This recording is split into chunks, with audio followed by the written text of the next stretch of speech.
les centres d'établissement, il n'y a pas de la boîte à pharmacie. De ce fait, j'ai pris l'initiative de partir dans les établissements, concevoir des plantes médicinales. Et aujourd'hui, on va plus travailler sur le moringa et l'artémisia. Le prof, vous connaissez le moringa? Le moringa, même artémisia, si j'ai entendu parler de ça. Ouais. Donc, l'artémisia, c'est cette plante-là qui lutte contre le paludisme. Oui, et on a pris donc l'initiative de venir ici au CETIC de Bagam pour... Ce ne sont que des garçons. J'ai cherché, demandé à ce qu'on vienne avec deux dames. Oui. Donc de ce fait, on va lancer cette culture.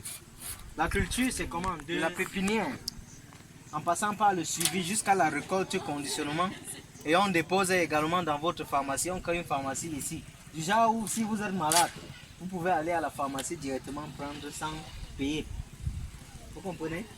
Donc rendre l'établissement autonome, du genre aussi, vous avez besoin, en fait, si vous souffrez du paludisme, vous souffrez du ballonnement du ventre, vous pouvez aller directement dans une pharmacie qu'on va créer. Donc tout ce qu'on fait là, c'est nous tous qui allons monter ce projet. Aujourd'hui, c'est la germination. Donc on va vous montrer comment est-ce qu'on germe l'artémisia. Et c'est quoi l'artémisia? L'artémisia, c'est une amoise chinoise découverte depuis près de 2000 ans. Et c'est avec ça qu'on soigne le paludisme. Quand vous achetez par exemple dans les pour faire ces comprimés. Mais étant donné que beaucoup de personnes n'ont pas assez d'argent pour acheter l'artéméter, l'artécom en pharmacie. La pharmacie d'ailleurs est tellement très loin. J'ai donc pris cette initiative de monter des projets dans des établissements scolaires où je plante ces plantes. Je suis avec vous. Donc je montre comment est-ce que vous pouvez planter vous-même chez vous. On suit et on récolte ensemble. On conditionne et on met dans les sachets. Et quand on met dans les sachets sont également dans la voiture. Quand on met dans les sachets, on dépose dans la pharmacie à l'établissement. Quand vous souffrez du paludisme, vous pouvez aller directement prendre un sachet pour vous soigner. Même les enseignants de l'établissement peuvent aller se soigner avec ça. C'est un peu ça le projet. Et aujourd'hui, on va vous montrer comment on barricade une zone pour faire la pépinière. La pépinière d'artémisia se fait avec du sable, le biochar et les semences de la moisse. Mais étant donné qu'on n'a pas le temps pour faire le biochar, on va utiliser le compost. S'il n'y a pas de compost, on va utiliser les fientes, les déjections. Donc vous pouvez aller directement porter le 2 vaillants ou 3. Vous pouvez aller porter le sac de fientes là-bas. On va ensemble confectionner ça ici. Oui, c'est un peu ça le projet en gros. Il y a des questions, n'hésitez pas. Hein. Moi, je suis parmi vous. Je suis un ingénieur de génie civil, mais converti dans l'agronomie. Parce que je me rends compte qu'il faut vraiment que les personnes puissent se soigner de façon naturelle.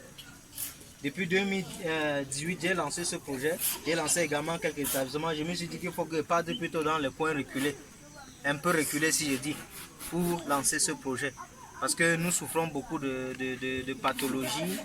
On va lancer 2 plantes, le moringa et l'artémisia, mais il y a plus d'autres plantes qui luttent contre le ballonnement de ventre comme le Nîmes.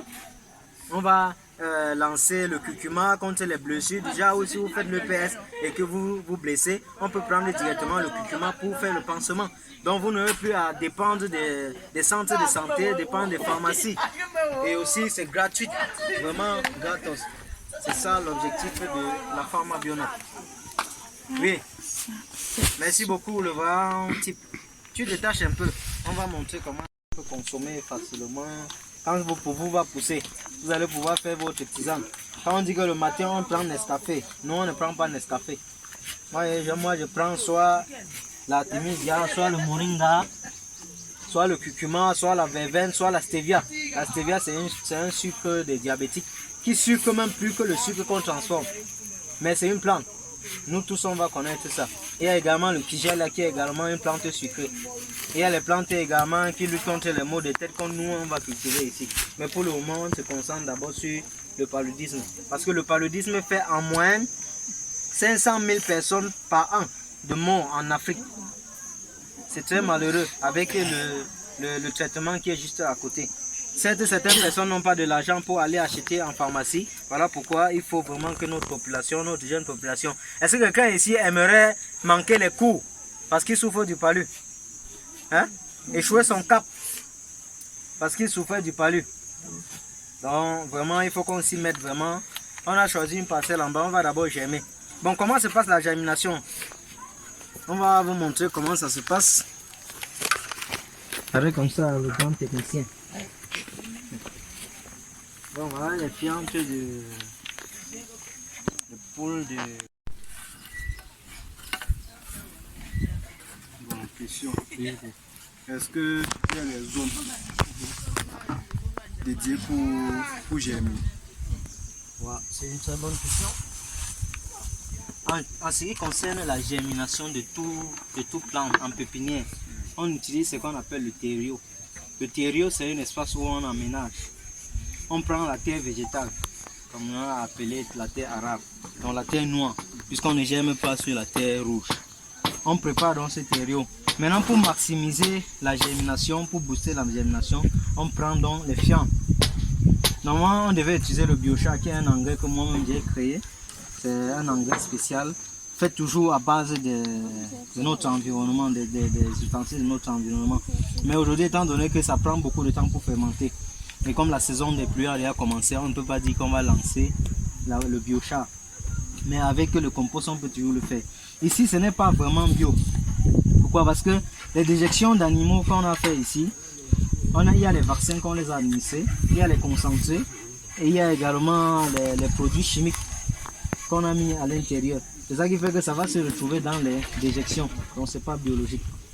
Mais dès qu'on germe ainsi, on vient encore avec l'huile de Nîmes, on pulvérise pour atténuer l'effet chimique des fientes. Mais déjà, on peut germer partout à condition de préparer un terreau. C'est ça qu'on est en train de vouloir préparer. Je ne sais pas si j'ai répondu. Vous avez répondu.